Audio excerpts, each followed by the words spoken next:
Welcome to the lecture about ovarian cancer. Although ovarian cancer is less common than the other cancers at only 5%, it is one of the most lethal and is the most common GYN-type cancer to lead to death. There are 25,000 new cases annually, and unfortunately, 66% will die from the disease. Ovarian cancer occurs most commonly in Caucasian women, followed by Asian and Pacific Islanders. The mean age of diagnosis is 63 years, but can occur during the fourth decade or in the more advanced years. The reason it is more deadly is due to the vague symptoms and diagnosis that occurs at the late stages. This slide provides the 5-year survival rates. If we can catch it in stage 1, the survival rate is good, but if stage 3 or 4, the rates decrease dramatically. The overall lifetime risk of developing ovarian cancer is 1 in 70. However, the risk goes up if a person has a personal or a family history of having either breast or colon cancer or a BRCA gene mutation. Age, in and of itself, increases the risk.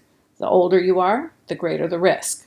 The reproductive history is a risk. A woman who has never been pregnant or used birth control pills have a higher risk due to repeated ovarian hormone activity.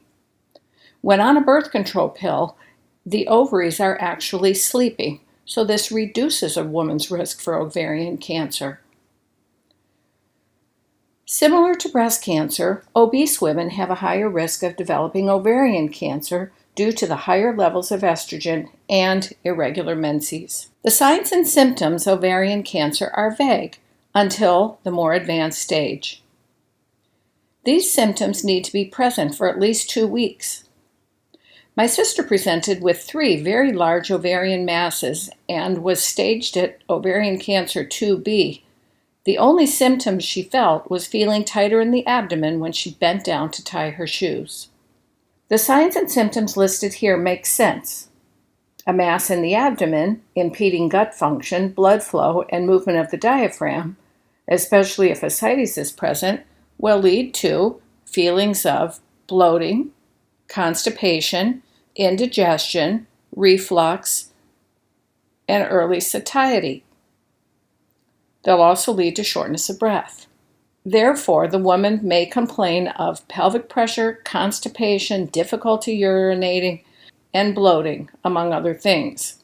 The typical cancer symptoms that include fever, unexplained weight loss, and fatigue. Only 2 of the 3 are common with ovarian cancer. What will this patient look like when you are providing care? These women are ill, and they will look to it to some degree. Their presentation will depend on the size of the mass, presence or absence of ascites or pleural effusion, and gut function. The larger the tumors, the less of an appetite, the greater the chance of bowel dysfunction from simple constipation to full-blown bowel obstruction.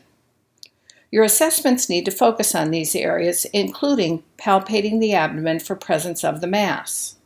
Assess the patient's labs for nutrition, cancer, and cytology markers.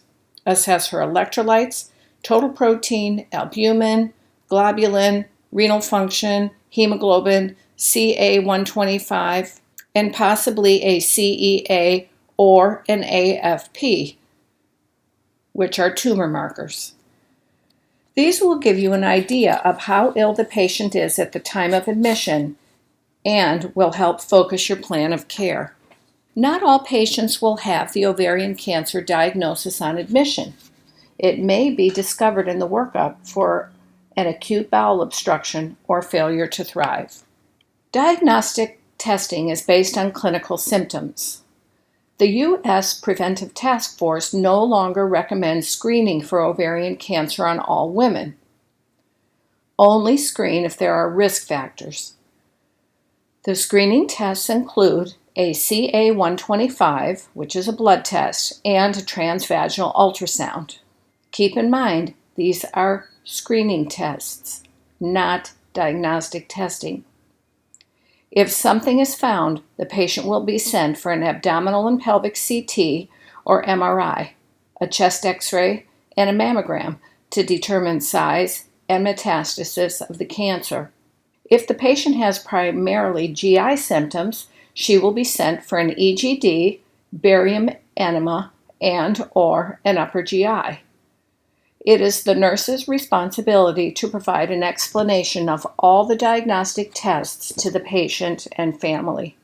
When the patient is stable enough to undergo anesthesia, she will go to the OR for a TAH with BSO or an aggressive debulking procedure. It all depends on the size and involvement of the pelvic organs. The surgery actually helps the surgeon and oncologist with defining how extensive the cancer is and staging of the disease. For stage 4 cancer, surgery is aimed at removing as much of the tumor as possible to make the patient more comfortable. Surgery is followed by extensive chemotherapy using many of the platinum-based agents. Here is a list of the potential NANDAs that apply to the patient diagnosed with ovarian cancer. Most of these will be active problems throughout treatment. The surgical procedure, chemotherapy, and continued presence of a malignant mass all produce pain and can disturb normal sleep patterns.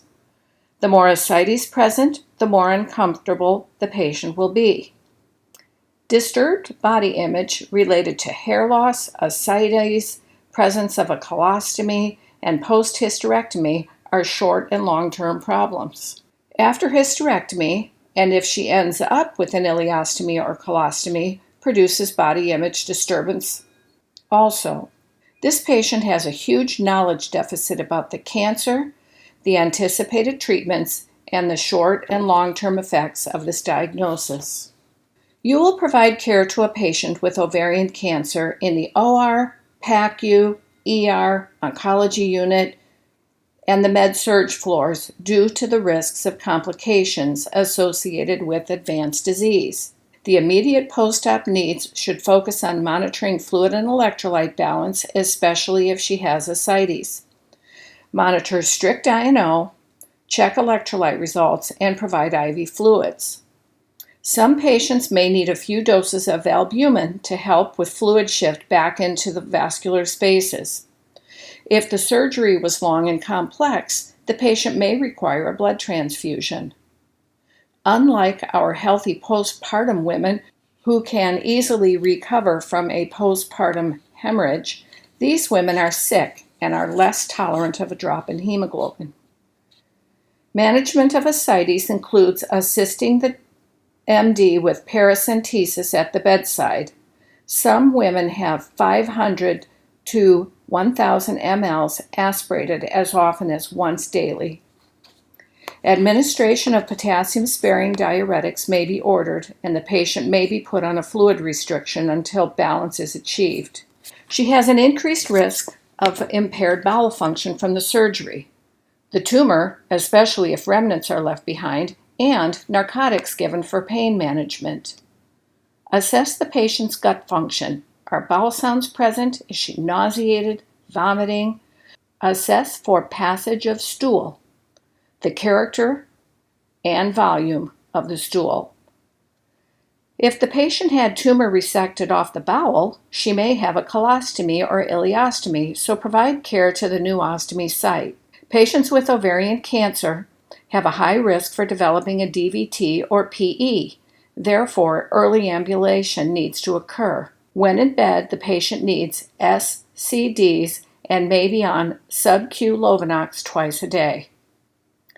The patient is at high risk for a wound infection due to having a malignancy, an extensive incision, ascites, and being in a poor nutritional state. Monitor this wound for acute signs of infection on the outside as well as in the peritoneum. Monitor for fever, chills, unusual abdominal pain, and a high white count. Manage pain with a PCA. Assess the lower extremities for signs of lymphedema, since the lymph nodes and channels were resected at the time of surgery. Last but not least, provide the psychological support to this patient.